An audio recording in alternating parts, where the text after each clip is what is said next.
Estamos ahora 5 de marzo de 2025. El que habla es el responsable del curso de farmacología y la doctora Ana Lucía Tacuna es la coordinadora de todo el tercer año y aparte también de lo que es práctica y seminario. Bien. Quiero aprovechar para dar algunos bosquejos de lo que vamos a desarrollar, pero primero no se vayan a olvidar, necesitamos lo que se llama puntualidad, honestidad y perseveren desde el principio del curso para que después no tengan problemas. Repito, puntualidad, honestidad y perseverancia. Son 3 cualidades que tenemos que introducir para que ustedes puedan pasar ya a otra etapa. Siempre recordemos que el curso de farmacología es un curso integrador. Es el curso que muchos de los alumnos le tienen temor o miedo, pero yo siempre he dicho que el que estudia triunfa. Si usted empieza desde temprano a hacer su actividad, entonces no va a tener ningún problemita. Esto es más o menos el panorama del curso, ¿no? La unidad académica, ciencias básicas, el semestre 2025-1, y lo que sí es importante, la modalidad presencial. Luego tenemos el ciclo, estamos en el 6º, y lo que sí mencionamos que el creditaje de 7 créditos que teníamos antes de este ciclo, ahora solamente son 5 ciclos, 5 créditos. Bien, estas son las horas totales, 112, mire distribuido en horas de teoría, 48, horas de práctica, 32 y horas de seminario, 32. Los requisitos para este curso, yo creo que es todo básicas, pero bueno, acá se ha considerado solamente microbiología, parasitología, inmunología. Y aquí tenemos el nombre del doctor Rojas, el responsable, y de nuestra doctora Ana Lucía Tacuna, coordinadora. El curso tiene 4 unidades que tienen que ustedes ya tenerlo en cuenta, ya sus sílabos ustedes probablemente ya lo tienen. Algunos puntos nomás porque no se puede hablar, porque si no le voy a robar tiempo a nuestra doctora Ana, que va a ser la primera clase de este curso. Entonces miren la unidad de fundamentos de farmacología básica, 2 unidades de farmacología por sistemas, 3, sistema 2, sistema 3. Vamos a ir viendo más o menos el panorama de lo que tenemos en este momento. Por ejemplo, ahí tenemos la unidad número 1, ¿no? Ahí tenemos la capacidad, ¿no?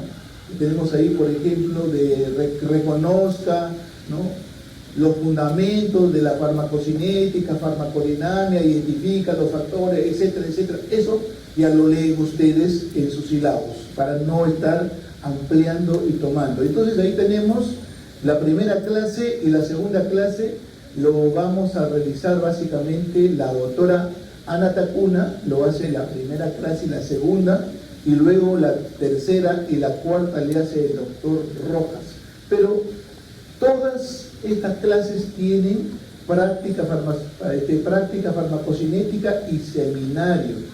Y luego no se olvide que la clase es exposición 5 horas. Recordemos que la práctica de laboratorio es por simulación 2 horas y luego el seminario, casos clínicos, 2 horas. Entonces cada clase tiene los mismos componentes para que usted pueda guiarse. Sigo avanzando un poquito más y ahí tenemos la clase 5, la clase 6, luego me observen básicamente farmacología del sistema nervioso autónomo, la clase 6 igual también 2, y luego tenemos 7, la clase del sistema nervioso central 1, la clase 8 del sistema nervioso central 2, y luego de la 10ª clase viene el primer examen. Quiero recordarles que ustedes desde el inicio de las clases tienen que tener siempre estudiando, comentando entre ustedes y preguntando de repente al que habla, a la doctora Ana o también a sus profesores de práctica y seminario. Bien, luego tenemos la segunda unidad, que es básicamente, perdón, aquí parece que pasó 2. Ahí tenemos la unidad 2, aquí también tiene 5 clases, miren, 3, 5, y luego tenemos ahí, perfecto, gracias. Gracias. Entonces voy a avanzarles un poquitito, y ahí tenemos entonces la unidad número 1 que acabamos de mencionar, luego la unidad número 2 y luego su primer parcial. Y luego tenemos la unidad número prácticamente 3, ya farmacología por sistemas, todo lo referente a lo que es, por ejemplo, todo lo que es, aquí tenemos, por ejemplo, farmacovigilancia, ¿no? Tenemos también lo que es autocoides, histamina, ahí vamos a hablar sobre los antiinflamatorios, etcétera, etcétera. Y luego de la clase 10 viene su segundo acá, básicamente, su segundo parcial. Sigo avanzando para que ya podamos, la 4 también tiene las clases y tenemos el examen final. Entonces, el curso va a tener 3 exámenes, recuerden. Y lo que sí también es importante es recordarles las estrategias didácticas, la teoría, los seminarios y la práctica. Grábese bien esta parte que dice acá, ¿no? La teoría, exposición dialogada, se realizarán de forma presencial, se revisarán los temas prioritarios del material revisado previamente no por el estudiante, resolviendo las principales dudas para consolidar la información del tema. Los seminarios, como ya hemos hablado, con problemas, y luego las prácticas con simulación. Tenemos una plana con mucha experiencia, que tiene ya muchos años en el curso. Bueno, el que le habla viene enseñando desde el año del 1987, o sea, bastante tiempo, y cada vez que veo a mis colegas, ya pues son algunos asistentes en los hospitales, en las clínicas, vemos que a la final pues no son alumnos que han pasado por la práctica, por la parte de farmacología. Bien, y luego aquí viene la otra partecita, la evaluación, que esto a veces es un poco tedioso, difícil, y a veces ustedes también tienen esos problemas. Bien, aquí observemos esto, ¿no? El curso se evaluará según las normativas vigentes del reglamento de la universidad. No se olviden. El artículo 17, en la asignatura, ¿no? En las asignaturas conformadas por teoría, seminarios y práctica, el calificativo final consta de los siguientes componentes: promedio de exámenes 50%, promedio de seminarios 30% y de prácticas 20%. Sumamos y te sale la nota final. Requisito importante, tienen que aprobar los 3 para hacer la suma. No puede usted aprobar los 2 últimos y le cae a aprobar, ahí no pueden pasar, ustedes tendrán que ir a otro tipo de evaluación. Entonces no se olvide siempre de acá, siempre cuando todos los componentes estén aprobados con una sola nota mínima, ¿de cuánto? De 11, no hay 10.4, ni 10.5, ni 10.6, tiene que ser 11. Y en caso contrario se consigue una nota máxima de 10 de acuerdo, ¿no? ¿De acuerdo a qué? Al artículo 10, no se puede olvidar esta parte. Bien, esta parte no sé si ya, en caso contrario, se consignará una nota máxima de 10 de acuerdo al artículo 10. Bueno, finalmente para nosotros tomamos básicamente la primera, ¿no? Bien, esta es la plana docente, así que solamente recordarles que usted es el alumno y nosotros los profesores. Usted ha venido a aprender y nosotros a enseñar. Y lo único que vamos a darle es la información que tenemos en los libros que ya tienen ustedes su bibliografía. Para mí el mejor libro es Goodman. Goodman es una Biblia de la farmacología, pero ustedes también pueden tener otros libros que también lo mencionamos para que puedan poder aprender, y no, de repente hay algunos libros que son más didácticos que otros, pero de todas maneras con la suma de la parte docente con la parte de los libros que tienen, ustedes tendrán su mejor información. Entonces, para culminar, le damos la bienvenida a este curso de farmacología y solamente le deseamos las 3 cosas que les mencioné: puntualidad, la honestidad y la perseverancia para lograr y obtener lo que tanto ustedes desean, y sobre todo para dar la oportunidad de honrarlos a sus padres que están invirtiendo en ustedes en esta universidad. Gracias por escucharnos. Ahora sí voy a invitar a la doctora Ana. Anita, te invito.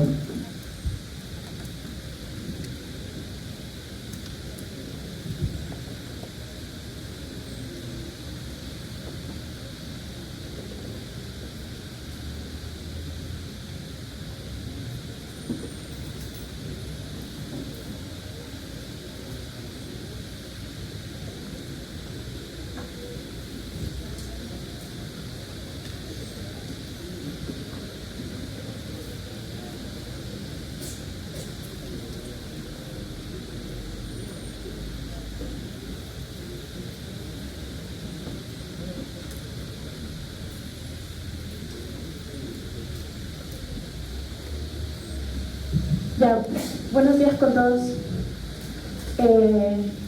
Bien, vamos a comenzar la primera clase de fármaco, pero voy a terminar de darles algunos lineamientos. Primero, veo que algunos están grabando con trípode, esto ya parece una sesión de filmación, pero a ver, chicos, yo personalmente no tengo ningún problema en que ustedes graben, ya, pero soy yo. Pero yo respeto la autonomía de cada docente. Entonces, si el docente que está haciendo su clase les dice que no quiere que graben, no pueden grabar. ¿Sí? Ya, entonces, se los digo porque de repente el doctor Salazar va a venir y les va a decir, salen todas las cámaras, ¿ya? Porque a él no le gusta que graben su clase. No sé particularmente qué les pueden decir los otros docentes, pero si el docente les dice que no quiere que graben su clase, no la pueden grabar, ¿ya? Así que siempre pídanle permiso a cada docente si es que pueden grabar su clase. ¿Sí? Ya. Lo siguiente, ya el doctor nos explicó el sílabus, así que yo me voy a pasar esa parte. Este es el cronograma de las clases, ya teóricas. Fíjense, cada docente que les va a dictar cada teoría y el tiempo estimado de la clase. Puede que algunos profesores, como por ejemplo el doctor Salazar, se pasen un poquito de su hora, pero tengan paciencia, que más o menos esa es la distribución que hemos hecho según el tiempo. ¿Sí? Ya, igual toda esta información se la voy a pasar con el delegado, ya, así que no se preocupen. Lo que sí quiero que presten atención es a las fechas de los exámenes. Terminado el primer bloque, viene el primer examen, que es el sábado 5 de abril. Sí, es 5, pero estoy pensando. Sí, 5 de abril. Ya, estamos planeando que el examen sea temprano, porque ustedes tienen clase de lectura crítica el sábado en la tarde. Entonces, planeamos que sea sábado tempranito, ¿ya? Y si es posible, les hacemos el repaso el viernes en la mañana. Vamos a buscar un aula, les repasamos el viernes para que den el examen del sábado temprano, ¿sí? Y ya tranquilos, vayan a su clase de lectura crítica, relajarse después del examen, ¿sí? Ahora, este examen del sábado no se cruza en semana de parciales. La semana de parciales la van a tener por acá. Fíjense que en esa semana no va a haber clases, no hemos programado clases en semana de parciales. O sea, sus parciales son sus parciales y no se va a cruzar con sus teorías de fármaco ni sus prácticas de fármaco, ¿ya? Entonces, lo que yo les dije el ciclo pasado a los alumnos: sean estratégicos. No intenten aprobar con el último examen. Aprueben con los 2 primeros, ¿sí? Porque ¿cuánto necesitan para aprobar? 33 mínimo, ¿verdad? Ya, y 33 no pueden hacer con el primer y segundo parcial. Ya, sí, el ciclo pasado teníamos alumnos que ya para el segundo parcial ya habían aprobado el curso y estaban yendo al tercero a subir promedio, nada más.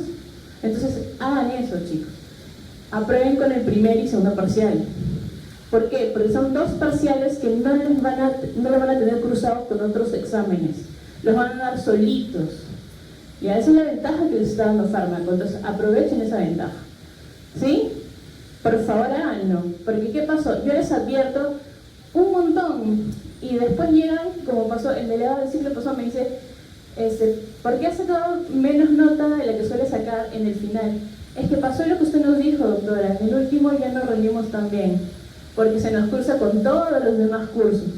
Ya, entonces por favor, tomen esta recomendación prácticamente como si fuera una obligación. Estudien mucho mejor para el primer y segundo parcial, porque van a tener más tiempo, ¿sí? Ahora, eso no le estoy diciendo que jalen el último, ¿ya? No, si en la medida de lo posible pueden aprobar todos, en buena hora, van a tener buen promedio, ¿sí? Ya. Entonces seguimos.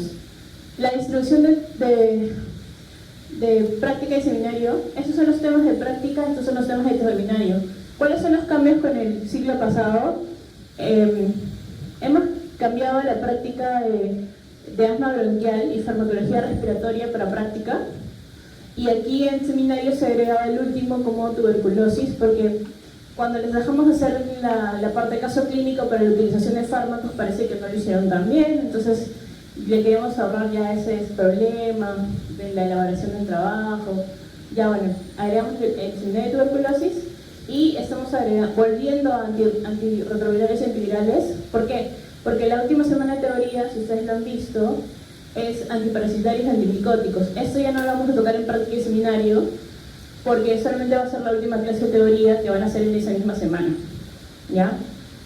Entonces ya no lo vamos a grabar para práctica. Entonces la práctica, señorita, le toca clase acá, y entonces ni siquiera pide permiso para entrar, estoy interrumpiendo otra clase. Ya. Otra cosa, si llegan tarde, ¿sí? Entren por atrás. No, men.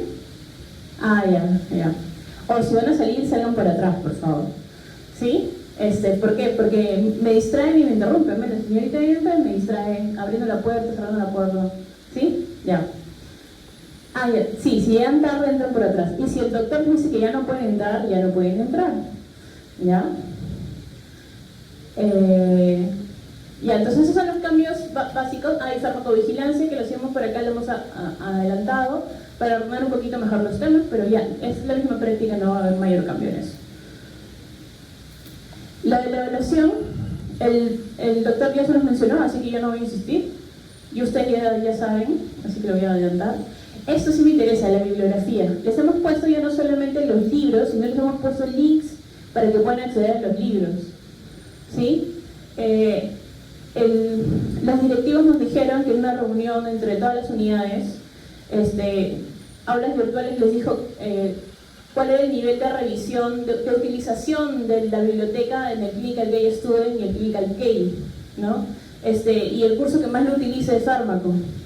¿Ya? Entonces, chicos, no solo lo utilizan para fármaco, yo pensé que lo utilizaban en todos sus cursos, porque hay libros de todos los cursos de ciencias básicas en ese repositorio. ¿Ya? Entonces, no dejen de utilizar esos libros, porque les sirven un montón. ¿Ya? Y los pueden descargar en su celular y pueden tener todos los libros que quieran en su celular. ¿Sí? He revisado como 5 libros de genética, buenísimos, y nadie los ha utilizado. Así que aprovechen que aquí están los links ya directo, ya ni siquiera tienen que buscarlos. ¿Ya? Ya, ahora, la asistencia. La asistencia la vamos a tomar por forms y como yo le expliqué al delegado. Mientras ustedes sean maduros, responsables y no anden engañando con la asistencia, yo les voy a tomar la asistencia con QR.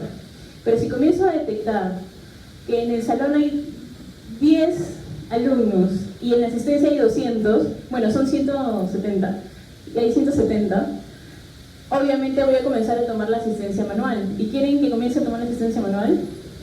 No, ¿verdad? Es muy poco práctico y nos quita tiempo a mí y a ustedes, ¿ya? Y ahí sí, el que falta lo vamos a mandar al IPI. O sea, desde el ciclo pasado el doctor me dijo que podía hacer cumplir el IPI, por eso yo he estado tomando asistencia rigurosamente, pero como el ciclo pasado solamente uno fue para el IPI y los demás que estaban en capilla del IPI se comprometieron a nunca más faltar y ya no faltaron, ya no nos mandé a nadie al IPI. ¿Ya? Entonces, marquen su asistencia. Tienen 1 minuto para marcar su asistencia, porque cierran 9:30. Recuerden, la asistencia se va a marcar al inicio de la clase, ya no al final, ¿sí?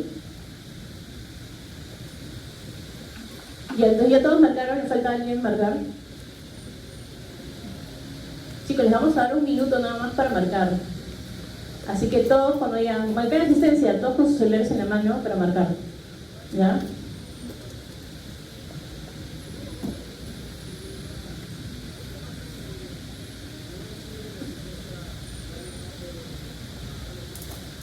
No te escuché, más fuerte. Ya, el asistente está configurado para que de todas maneras tu correo institucional se marque. Entonces, si has entrado con tu cuenta, va a salir tu nombre, así que no hay problema. ¿Sí? Eso es solamente para verificación. ¿Ya? ¿Listo? Vamos a avanzar.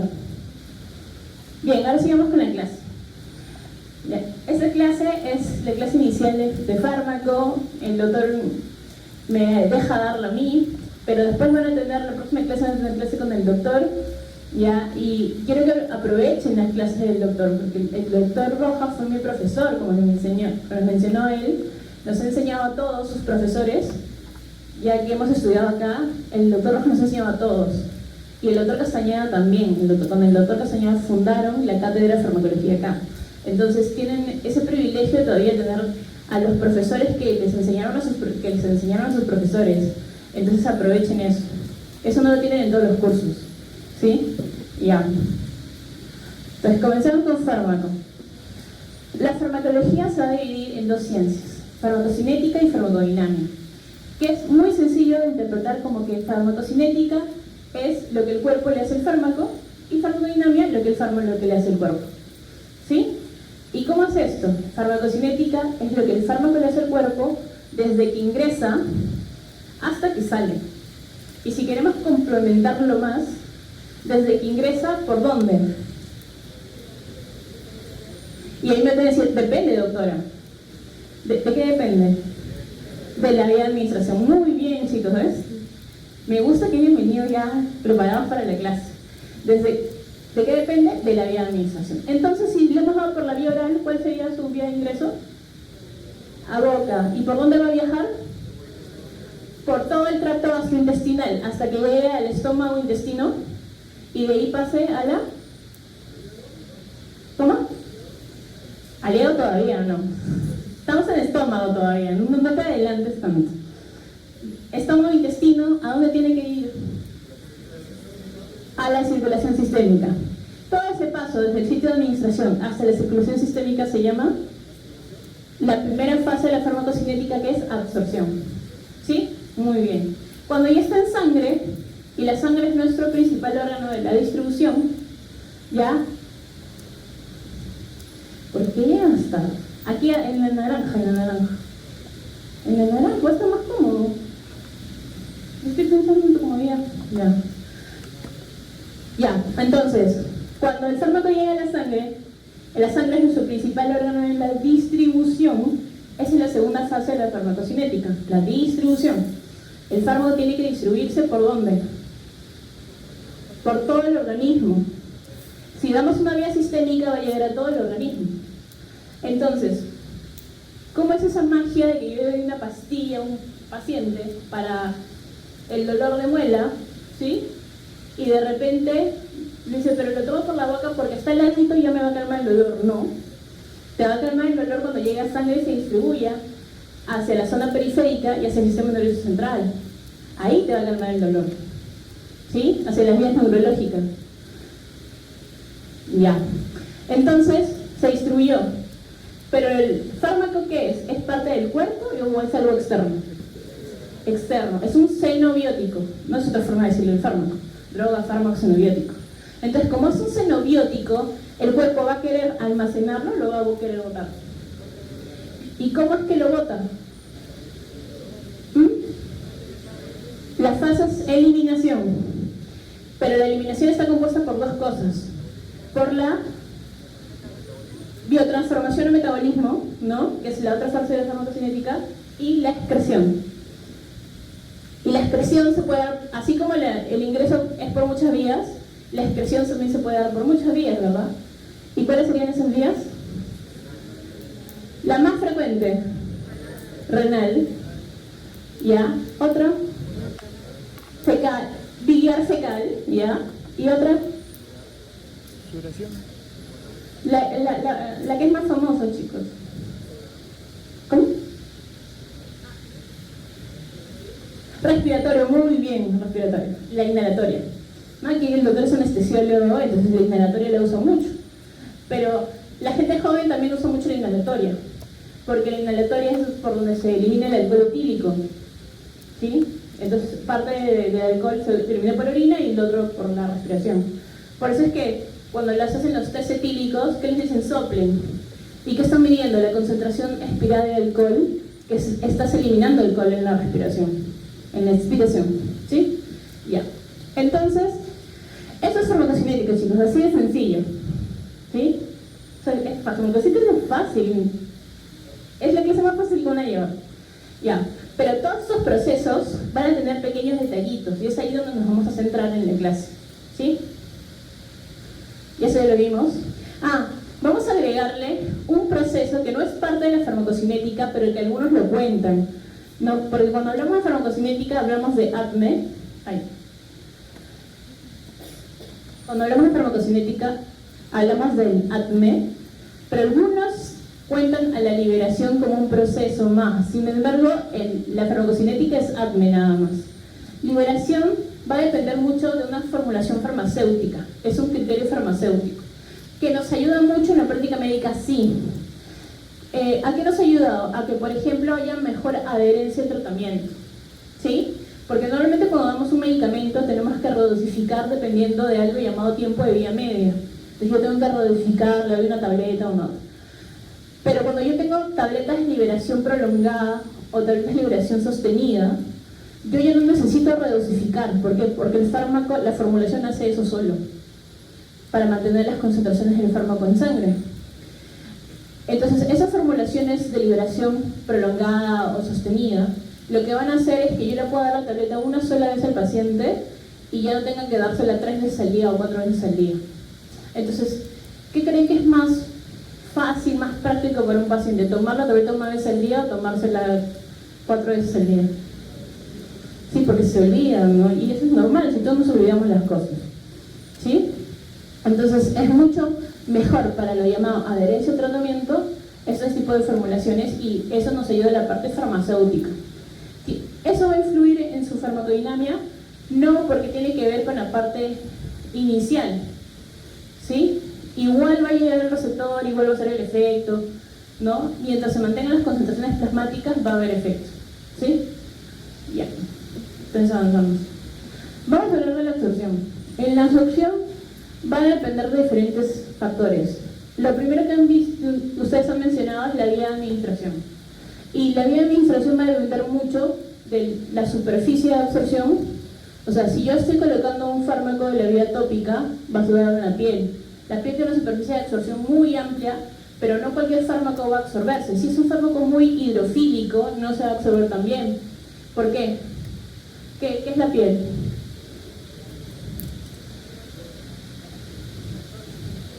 ¿Cómo? Claro, tiene una capa protectora, es una capa protectora cutánea, ¿no? Y tiene varias capas. Dentro de las capas que tiene el tejido celular subcutáneo y recién viene la parte del músculo y los vasos. Recuerden, el fármaco tiene que llegar a un sitio, a un tejido, el cual puede ir viajando. ¿Y a dónde tiene que llegar? ¿A qué tipo de estructura tiene que llegar? ¿Cómo? No, para que se absorba un fármaco tiene que ir atravesando diferentes tejidos, pero para que pueda distribuirse, ¿a qué tejido tiene que llegar? ¿Cómo? Tiene que llegar a la sangre, ¿no es cierto? Eso es lo que me hemos quedado. ¿Y cómo llega a la sangre? ¿Por dónde viaja la sangre? Por los vasos. Entonces, ese vaso sería una arteria o una vena. Vena. La que lleva al corazón es la vena. Entonces necesitamos que sean tejidos altamente irrigados, pero sobre todo del punto de vista venoso, no tanto arterial. ¿Sí? Entonces, si es un tejido ricamente irrigado desde el punto de vista venoso, va a poder absorber bastante porque va a tener una circulación amplia o abundante. Entonces, esas venas van a ir yendo formando venas mayores y en esas venas mayores que van a ir formando va a llegar a la circulación sistémica. ¿Sí? Entonces, la vía de administración es la vía endovenosa, ¿sí? Si es que le quieren colocar directo al compartimento central, no es la vía interarterial, no confundan eso, ¿ya? Bien, entonces, la piel, como es una barrera cutánea y tiene grasa, si yo le pongo algo hidrofílico, no va a absorberse tan bien como si yo le coloco algo lipofílico. Y esa es otra de las características del fármaco. El fármaco, ser algo químico, puede ser hidrofílico o puede ser más lipofílico. Entonces, si es más lipofílico y yo lo coloco como pomada, se va a absorber mejor que si yo le coloco agua, ¿verdad? El agua se va a distribuir y hasta se puede caer porque no se impregnaba en la piel, ¿ya? Bien, también depende mucho, bueno, el estómago y el intestino van a tener algo llamado pH, la piel también, pero el pH es mucho más importante en el estómago y el intestino. ¿Por qué?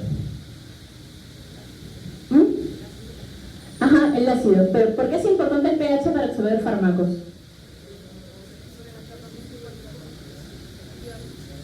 Por el grado de ionización. Muy bien, ya. Entonces, si el grado de ionización me importa, es porque los fármacos son ácidos y bases. Si bien son ácidos y bases débiles en su gran mayoría, entonces si son ácidos y bases se pueden ionizar, ¿verdad? ¿Y cómo se ionizan? Según el medio en el que están. Entonces, el medio tiene pH, ¿sí? El medio, el sitio de absorción tiene pH y el fármaco que tendrá pKa. ¿Y qué es pKa, chicos? Ya, muy bien. Es el pH del medio en el cual el fármaco se encuentra 50% en la fase ionizada y 50% en la no ionizada. Eso es su pKa. Es su estado de equilibrio iónico, por así decirlo. ¿Sí? Ya. Entonces, depende de la vía de administración, depende de la superficie, del pH del sitio de administración, porque eso va a hacer que esté ionizado o no ionizado, depende del estado físico del fármaco.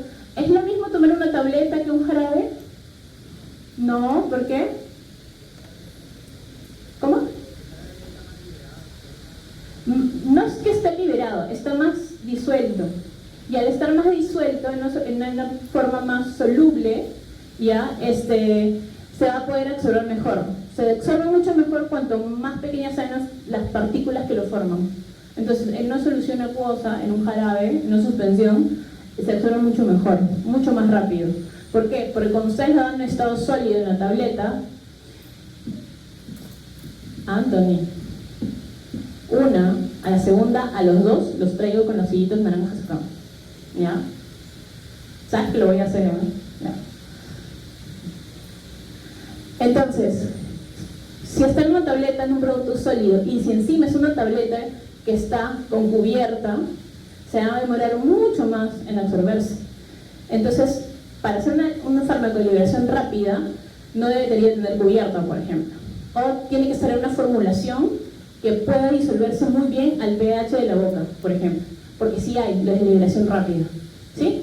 Y entonces, el estado físico de la presentación es muy importante y la concentración del fármaco del sitio de absorción. Porque si yo coloco el fármaco en la boca, pero si ese fármaco no se absorbe por vía sublingual, no se va a absorber. ¿Dónde se va a absorber? Si es por vía oral. En el estómago o en el intestino.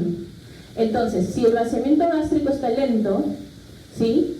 Y ustedes en fisiología ya vieron los factores que modifican el vaciamiento gástrico. Si el vaciamiento gástrico está lento, va a estar mucho más rato en el estómago.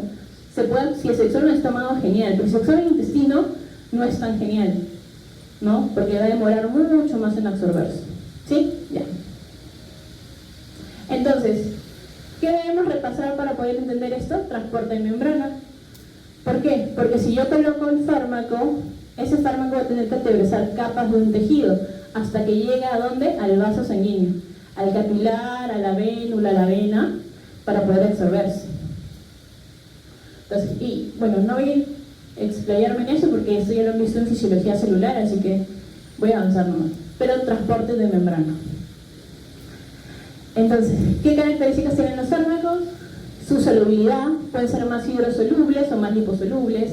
Esto va a facilitar que se absorban, sí, porque los lipofílicos o los liposolubles atraviesan mucho más fácil las membranas celulares. ¿Por qué? Porque la membrana es una bicapa lipídica, muy bien, ¿sí? El grado de ionización. ¿Cuál es la forma en que se absorbe el fármaco? ¿La ionizada o la no ionizada? No ionizada, es pregunta de banco, por ejemplo, ¿no? Ya. Entonces, si está en forma no ionizada, se va a absorber con mucha mayor facilidad, ¿sí? La capacidad de unirse a proteínas. Si es un fármaco que tiene que estar unido a proteínas, se va a demorar mucho más en absorberse. ¿Por qué? Porque va a preferir estar unido a la proteína. Esas son cuestiones de afinidad, y eso ustedes lo conocen muy bien, porque ustedes pueden ser más afines a ciertas personas que a otras. Entonces, ¿qué van a preferir? ¿Estar más tiempo con la persona a la que son afín o la que no son afín? La que son afín, ¿verdad? Ya, entonces lo mismo pasa con las proteínas, ¿sí? Son cuestiones de afinidad, el grado de unión a proteínas, ¿sí? Y el tamaño y peso molecular. Obviamente, si es un tamaño molecular mucho más grande, va a necesitar procesos de transporte de membrana mucho más sofisticados, como por ejemplo la endocitosis o la pinocitosis. En cambio, si es una molécula muy pequeña, tal vez por difusión simple o difusión facilitada se puede absorber y va a ser mucho más sencillo, ¿sí? Ya, esto del grado de ionización del pKa es algo que a veces les confunde y suelo repetirlo, pero voy a hacerlo una vez y si es necesario lo repito otra vez, pero yo creo que una sola vez vamos a ir bien, ¿ya? Entonces, esto de aquí es el jugo gástrico, es el estómago, y esto de aquí es el plasma. ¿El estómago y el plasma tienen el mismo pH? No, imagínense, ¿no? Entonces el jugo gástrico tiene acá en el ejercicio un pH de 1.4 y el plasma un pH de 7.4, que es de neutro un poquito más tirando a básico, ¿verdad? Bien, entonces, si colocamos un fármaco y el pKa del fármaco está acá, a 4.4, ¿ya? Quiere decir que con un pH de 4.4 está 50-50. 50 no ionizado y 50 ionizado. HA, para un ácido débil, A de ácido, H es no ionizado, no hay carga acá. En cambio, el ácido negativo, los fármacos ácidos débiles cuando se ionizan forman aniones, ¿ya? Y entonces el hidrogenión, que es el catión, va a quedar ionizado y ionizado. Cuando se juntan están no ionizados, pero aquí están ionizados, separados, por el grado de ionización por el pKa. Entonces aquí están 50-50. Pero ¿qué pasa si este fármaco lo colocamos en jugo gástrico? Estamos cambiando esto. Estamos haciendo que el medio sea 1.4. Entonces, si estamos bajando el pH, estoy aumentando los hidrogeniones o disminuyéndolos. Cuando el pH baja, los hidrogeniones aumentan o disminuyen. Aumentan, ¿no? Porque a menor pH, mayor acidez, ¿no es cierto? Aumentan los hidrogeniones. A mayor acidez, mayor cantidad de hidrogeniones, ¿sí? Entonces, cuando este fármaco yo lo estoy colocando en este medio, le estoy cargando de hidrogeniones. Entonces, si lo estoy cargando de hidrogeniones, voy a hacer que estos ácidos cargados vayan en mayor proporción, pero esta flecha está mucho más oscura, hacia la forma no ionizada. Y al estar en mayor proporción en su forma ionizada, atraviesan con facilidad la barrera lipídica de la mucosa hacia el vaso sanguíneo en el estómago, ¿sí? Pero ¿qué pasa cuando llegan a la sangre? ¿Es la misma realidad que tienen acá? No, el pH ha aumentado. Y si yo aumento el pH, ¿qué hago con los hidrogeniones? Los bajo, los resto. Entonces, ya tengo menos hidrogeniones. Entonces, ¿qué va a pasar acá? Esta que le sobraban hidrogeniones, ahora dona hidrogeniones. Los regala el plasma para... Obviamente el plasma tiene sus sistemas buffer, no se va a afectar eso a nivel plasmático. Pero ya el fármaco se queda en la forma ionizada. Y al estar ionizado, ¿va a poder regresar? No, porque esa es la forma en la que no atraviesa fácilmente la membrana, ¿sí? Entonces, ¿cómo se llama ese fenómeno? Atrapamiento iónico. Y ese sí también es pregunta de examen, atrapamiento iónico. Se da no solamente en la absorción, también se da en la excreción renal. Porque el pH, la orina tiene pH, ¿verdad? Y nosotros podemos acidificar la orina o alcalinizar la orina. Sí, entonces todo proceso donde intervenga el pH puede generar esta famosa artífice fisiológico que se llama atrapamiento iónico, ¿sí? Entonces, ¿por qué el fármaco que yo tomo no regresa a mi estómago si supuestamente tiene que ir de mayor concentración a menor concentración, y cuando ya está más concentrado mi plasma no regresa a mi estómago por atrapamiento iónico? ¿Sí? Lo mismo pasa cuando atraviesa el fármaco a nivel renal, ¿ya? Pues para que lo tengan en mente también en esa parte. Entonces, hasta aquí se entendió, ¿verdad? ¿O muy difícil? Ya. Yo estoy creyéndoles que se entendió. Entonces, dependiendo de si el fármaco es ácido débil o base débil, el pKa va a aumentar o disminuir, y según eso, el fármaco va a estar en forma ionizada o no ionizada.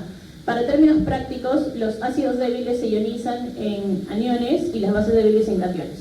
Entonces, si es una base débil que cuando se ioniza forma cationes y yo le voy a bajar los cationes, va a estar bien, va a estar menos ionizado porque estoy bajando los cationes, ¿sí? La carga positiva. Entonces, pHs altos, donde hay pocos hidrogeniones, es bueno para esas bases débiles. Pero cuando es un fármaco ácido, yo necesito cationes, yo necesito hidrogeniones. Entonces, cuanto más bajo sea el pH, mejor para ellos, ¿sí? La conclusión de todo lo que les acabo de decir es que cuando es un fármaco ácido, pH cuanto más bajo, mejor. Y cuando es un fármaco básico, pH cuanto más alto, mejor. Entonces, los fármacos ácidos débiles se suelen absorber mejor en el estómago, y los fármacos bases débiles se suelen absorber mejor a nivel intestinal, yeyunio, ilion, ¿no? Sobre todo más adelante. Entonces se suelen demorar un poquito más en absorber. Ahora, ese es el tema de ionización, pero no se olviden que hay el tema de superficie de absorción. ¿Y qué superficie es más amplia, el estómago o el intestino? El intestino, mucho más amplio. Entonces, a pesar que no está en su mejor grado de ionización, en el sentido de que está mucho mayor no ionizado en el estómago que en el intestino, al tener una superficie muy amplia, va a completar procesos de absorción. Entonces hay fármacos que absorben tanto en el estómago como en el intestino. No, eso no es exclusivo, no solo se va a absorber en el estómago o solo se va a absorber en el intestino. Se puede absorber en los dos, pero en mayor o menor proporción dependiendo del grado de ionización y la superficie de absorción. ¿Sí? Ya. Entonces aquí está todo lo que les acabo de decir, así que lo voy a avanzar con él. Vías de administración. También en vías de administración no me voy a centrar. Lo que sí, al final hay una pregunta que les voy a dejar de tarea. Les he dejado una tarea sorpresa, que es opcional, porque acá todo es opcional en teoría, ¿ya? Pero aquí en la gráfica tenemos la vía oftálmica, la vía inhalatoria. La inhalatoria es una de las vías, mis favoritas en farmacocinética, y es muy, muy, muy entretenida. Y sobre todo cuando tú comparas nebulización, inhalación con oxígeno, o sea, nebulización con oxígeno, nebulización con aire ambiental o inhalador. Y ahora que han salido los nuevos inhaladores, ¿han visto que son unos redondos? ¿Han visto unos inhaladores redondos? Que no son los típicos así como este de aquí, ¿no? Bueno, si tienen la oportunidad, vamos a tratar de, para la práctica inhalatoria, llevar inhaladores variados para que puedan ver las diferencias, ¿ya? Subcutáneo, los que se aplican insulina, transdérmico para los que usan algún tipo de parche, y la vía oral, la clásica, ¿no? ¿Quién no toma una tableta por vía oral? Ya sea obligado o porque, bueno, le tocó tomar. Y las vías parenterales son intravenosa, subcutánea, intramuscular, intraarterial, que se da mediante cateterismo arterial. Ya, la intraósea es muy parecida a la antiarterial, pero en niños. ¿Ya? ¿Por qué? Porque el cartílago de crecimiento todavía no es solidificado, entonces la intraósea se suele utilizar en niños más que en adultos. ¿Ya? Y la intrarraquídea, o la que se suele utilizar sobre todo para los anestesiólogos, ¿no? El doctor Rojas la utiliza bastante, y sus profesores prácticos también. Pero eso se lo van a ver más en práctica, no me voy a extender mucho. Y aquí hay una gran variedad.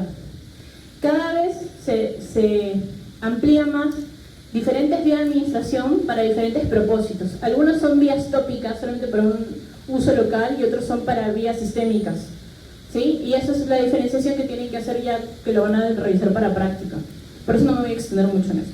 ¿Sí? Igual. Ahora, según la vía de administración, esto de aquí, que es la gráfica tiempo-concentración plasmática, que es la gráfica de concentración plasmática del fármaco en el tiempo, va a variar. Obviamente, fíjense esta diferencia. Intravenoso comienza acá arriba y todas las demás comienzan acá abajo. ¿Por qué?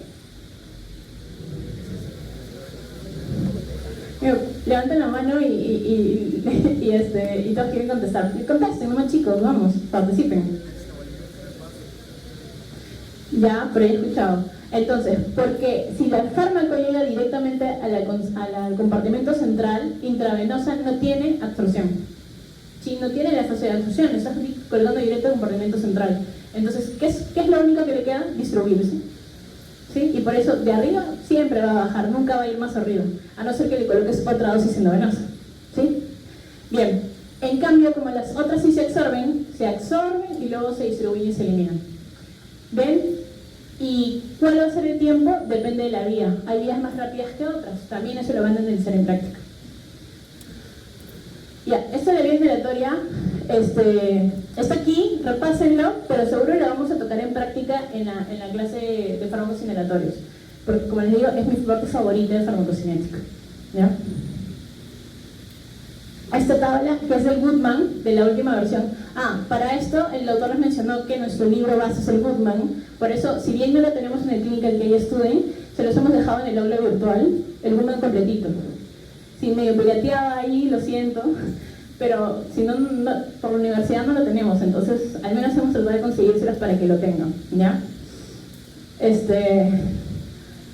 Entonces, esta F es la biodisponibilidad, y según la vía de administración, la biodisponibilidad va a variar, y obviamente la que tiene la biodisponibilidad más variada es la vía oral, ¿sí? Y a todo esto, la doctora hace rato que habla de biodisponibilidad al 100%, biodisponibilidad más variada. ¿Qué es biodisponibilidad, chicos?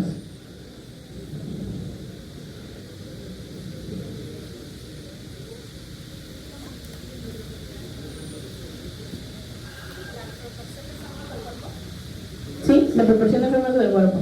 ¿Sí? Lo pueden tomar más o menos así, pero cuando le pidamos definirlo en una pregunta de pasito, la definición completa. Proporción de fármaco administrado que llega a la circulación, ¿sí? Sistémica. Entonces, en términos prácticos, si yo le doy 100 miligramos de un fármaco por vía oral y llega a 50, la biodisponibilidad fue 50%. Si yo le administro 100 miligramos del fármaco por vía endovenosa, obviamente va a haber esos 100 miligramos en la vía endovenosa, biodisponibilidad 100%. ¿Sí? Señor Barros, ¿alguna pregunta? ¿Te estás levantando la mano? ¿Estás cansado? Te siento acá adelante para que te despejes. ¿Sí? Ya.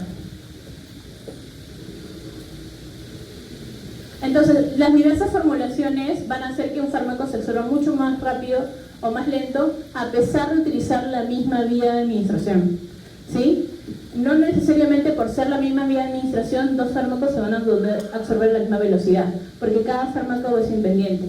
Y además, la formulación va a afectar. Como vemos acá, todas estas formulaciones se dan por vía oral. No es lo mismo una tableta sin cubierta a una tableta con cubierta, o a una cápsula, o a una solución, a un efervescente, ¿no? A una tableta de liberación retardada, porque esta recién se va a liberar hasta el intestino. Por eso, la liberación se va a modificar. Entonces, existen tipos de liberación controlada, retardada y acelerada. Estas aceleradas se están utilizando ahora cuando tú necesitas un tratamiento rápido. No sé si ustedes han visto en las emergencias que dicen, ¡ay, hay que bajarle la presión rápido! Ahora ya no se utiliza eso, pero hay que bajarle la presión súper rápido. Trae el captopril y pónselo debajo de la lengua. No, pero ese captopril es oral, no importa, agarra el mortero y muélelo y pónselo debajo de la lengua. ¿Se va a absorber bien? No se va a absorber bien. Le tomas la presión a la hora y sigue con la misma presión. Le revisas la lengua y todavía tienes fármaco debajo de la lengua. ¿Por qué? Porque la formulación no fue hecha para absorberse por vía sublingual. Tiene que ser tableta sublingual para que en 5 minutos ya no tengas fármaco debajo de la lengua. Si no es presentación sublingual, no se absorbe bien por sublingual. Entonces, ¿qué es más rápido? Darle la tableta por vía oral y que se la tome oral y lo va a absorber mucho más rápido. Sobre todo el captopril se absorbe muy rápido por vía oral. ¿Sí? No necesitas dárselo sublingual. ¿Ya? Entonces, la dinámica ahora es darle la tableta de captopril por vía oral. Darle su vasito de agua, obviamente. Cuando den una tableta vía oral, no es con esos vasitos de agua de 20 ml que te dan en la farmacia. No, es con un vaso de 200 ml. ¿No es cierto? ¿No es cierto, Franquito? ¿Sí? Es con un vaso. ¿Sí? ¿Por qué? Porque todos los estudios farmacocinéticos son hechos para que se disuelva en ese volumen de agua. Si tú le pones menos agua, estás haciendo que se disuelva con menos volumen y por ende se va a demorar más en absorber. Y entonces, eso es otra de las cosas que tienen que educar ustedes a sus pacientes de cómo se debe tomar adecuadamente el medicamento. Ya. Entonces, volviendo, la liberación acelerada es una formulación que lo colocas en la boca y se disuelve solo, ni siquiera es sublingual, es vía oral pero se disuelve solo. Entonces, en menos de 5 minutos, tú ya no tienes fármaco en la boca y en unos 10 a 15 minutos ya está haciendo efecto. ¿Sí? Porque se absorbió por vía sublingual. ¿Esto para qué nos sirve? Cuando tienes un paciente que tiene mucho dolor y no tienes la habilidad o la expertise, o porque es un paciente que tiene dolores agudos de forma crónica, puede tomar en su casa esas tabletas de liberación rápida y lo que va a pasar es que le va a calmar el dolor rápido. Porque, ¿qué es lo peor en un paciente que tiene dolor? Que tú lo dejes con dolor la mayor cantidad del tiempo.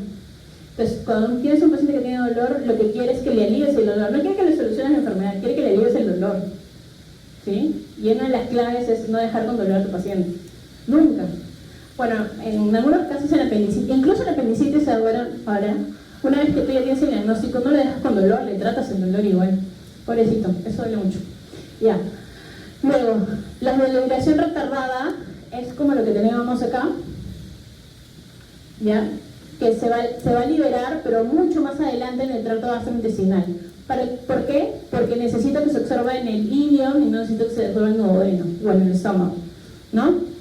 Y los de liberación controlada, ¿ya? Es que yo controlo cada cuánto se va a liberar.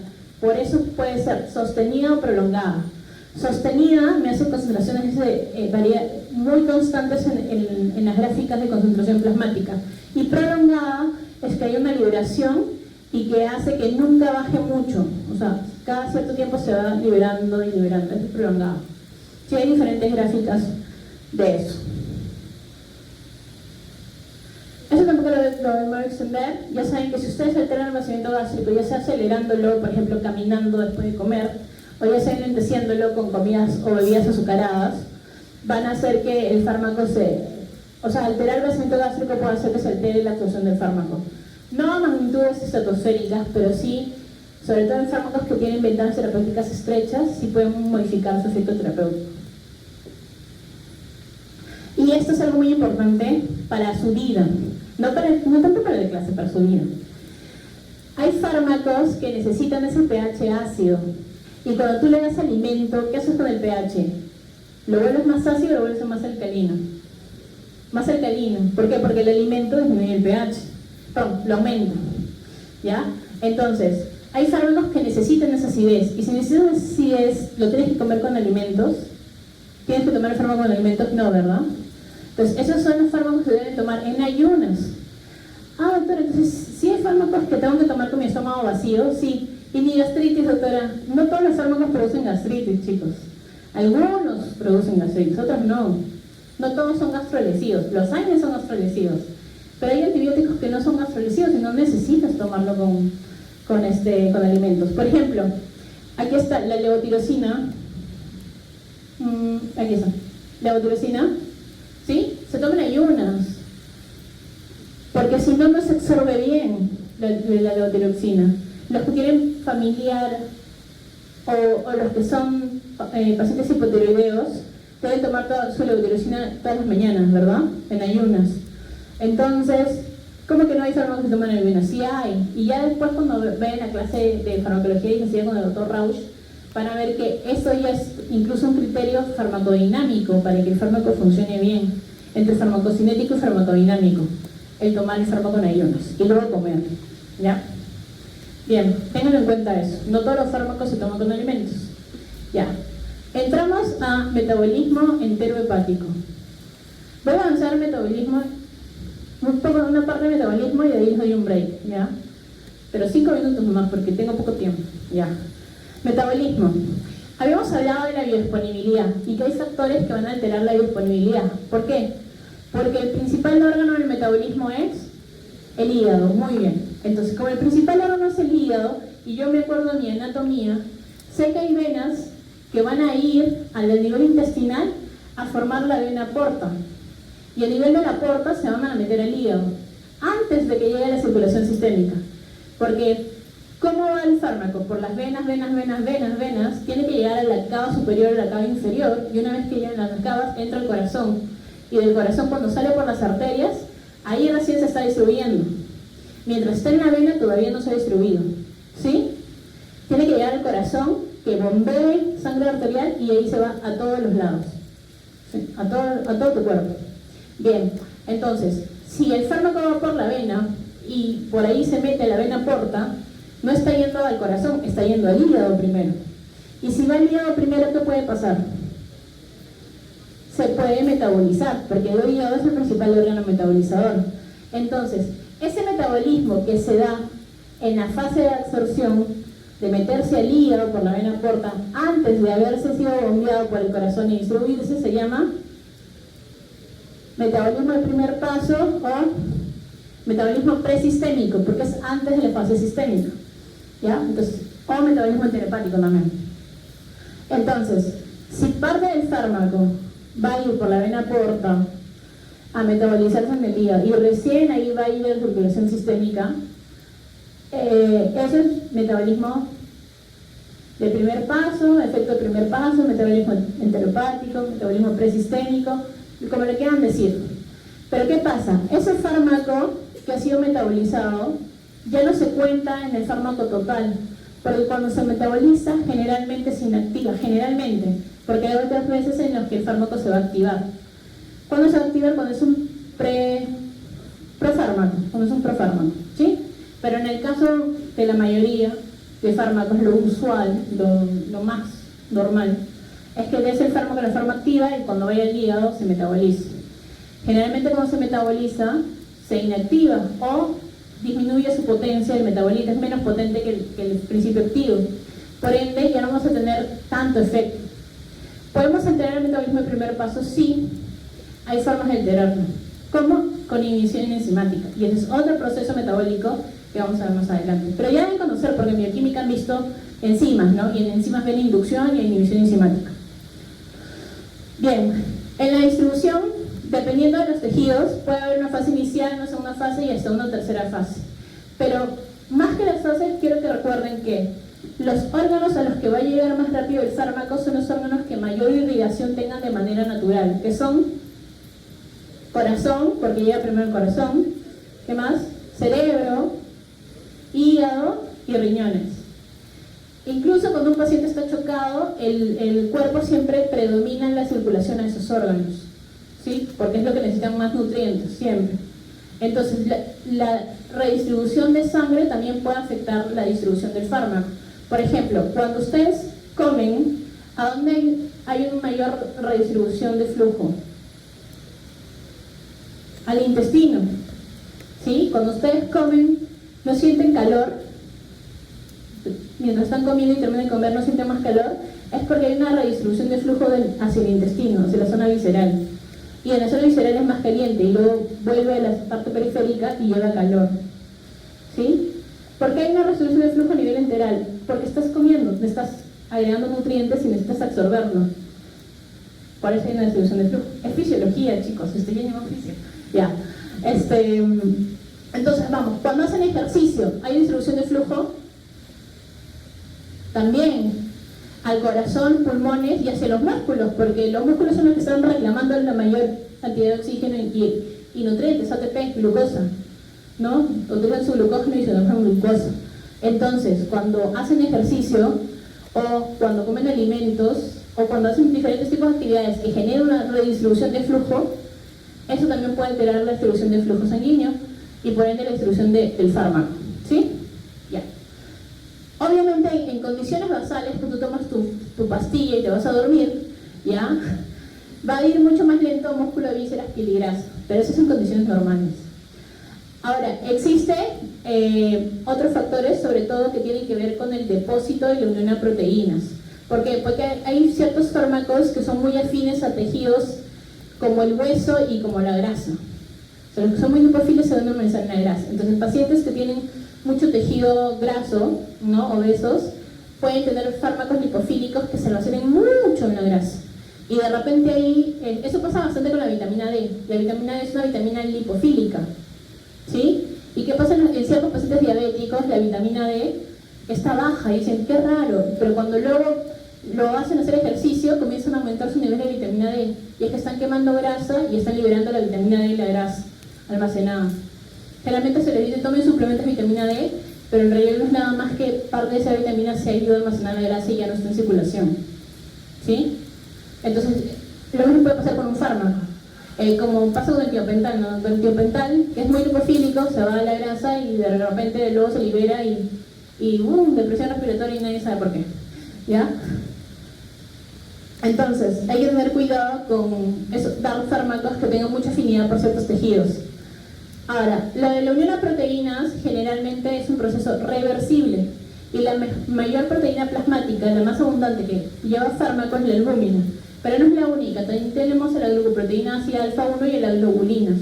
Que por ejemplo la tiroglobulina lleva la levotirosina, ¿no? la T4 o la T3. Entonces ciertas globulinas van a llevar hormonas y la albúmina, que es la que lleva generalmente la mayoría de fármacos, tanto ácidos como bases, pero sobre todo a los ácidos. Sí.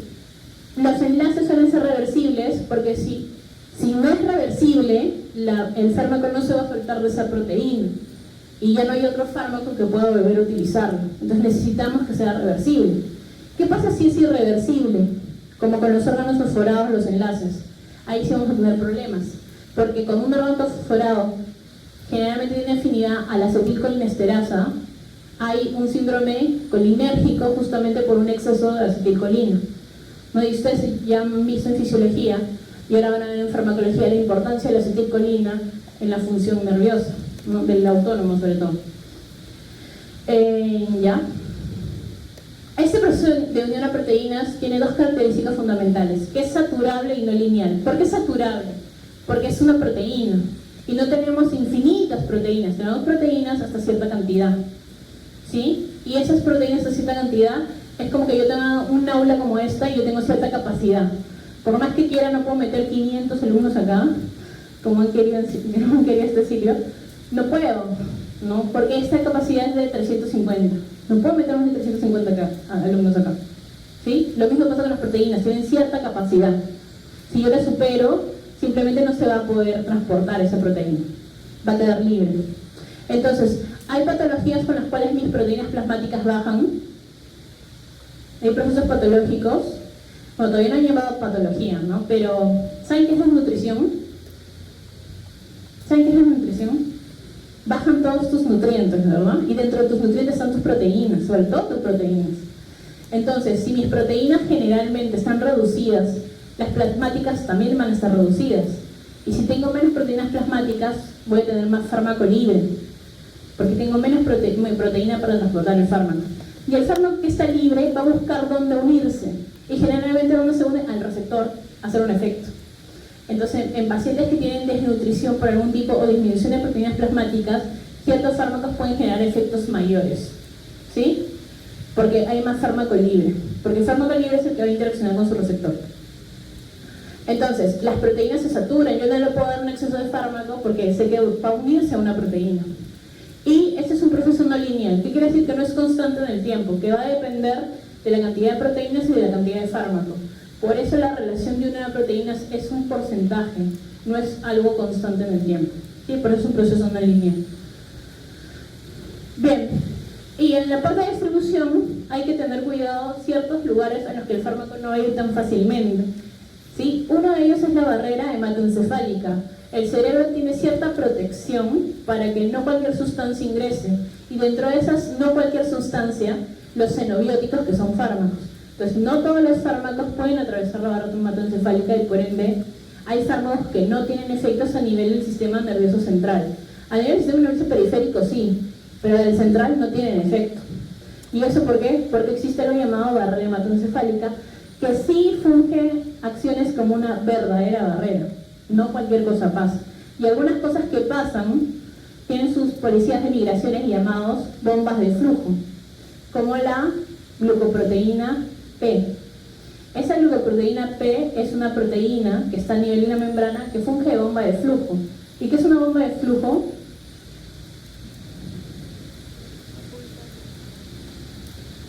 A ver,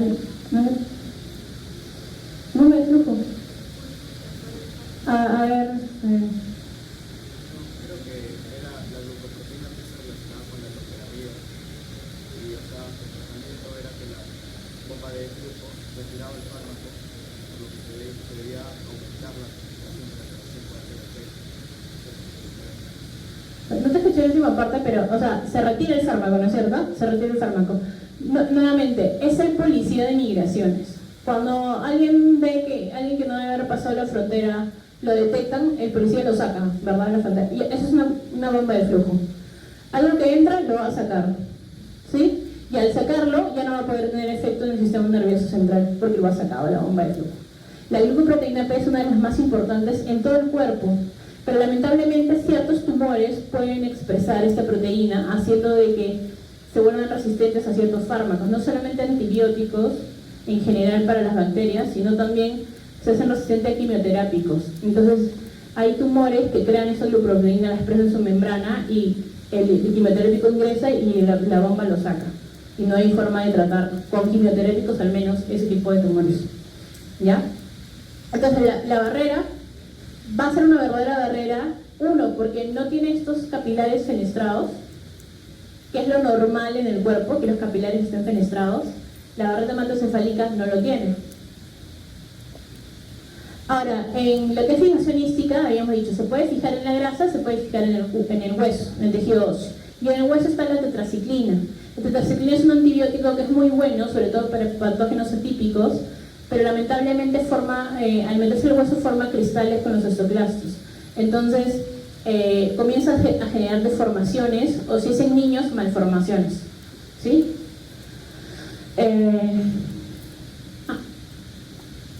Bueno, lo de compartimentos es que normalmente hay fármacos que se absorben tan rápido que todo se habla de un modelo unicompartimental. Esto es en relación a lo periférico, lo voy a avanzar. Eso de acá. La absorción de un fármaco puede seguir 3 modelos: monocompartimental, bicompartimental o tricompartimental. Depende que en diferentes momentos se van a ir distribuyendo el fármaco en el organismo.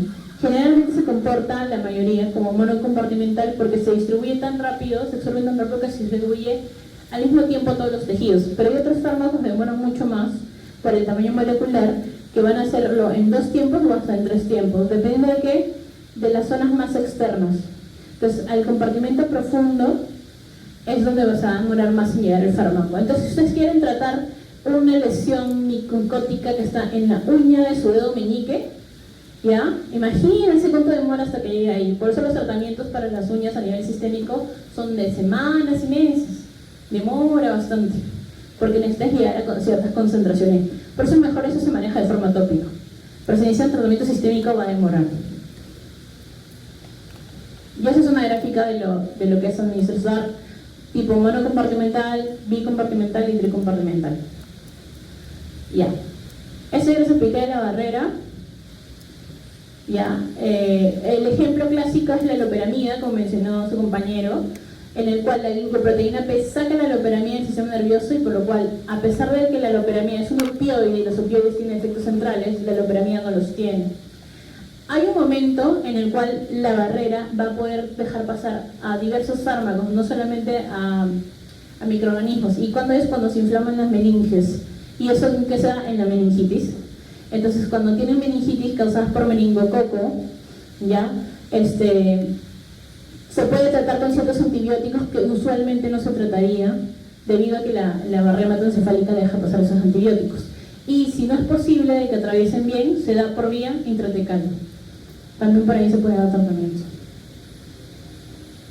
Y una barrera que en realidad no funge de barrera es la barrera placentaria. Porque si bien se llama barrera, en realidad es como una membrana. ¿Debido a qué? A que hay muchas sustancias que van a pasar y cuanto más avanza en los trimestres, más va a ser permeable porque el producto de la gestación, el feto, necesita cada vez más nutrientes. Entonces va a haber, los fármacos que consuma la madre gestante van a llegar al feto, en su gran mayoría. Muy pocos fármacos no llegarían, la gran mayoría va a llegar. Por eso es que hay que tener mucho cuidado con los fármacos que se da a las mujeres gestantes. Y mucho más cuidado si es que consumen alcohol o nicotina en el cigarro, porque eso es muy tóxico para el feto, sobre todo la nicotina. Y el alcohol genera malformaciones a nivel del sistema nervioso central. Así que ahí hay que tener mucho cuidado.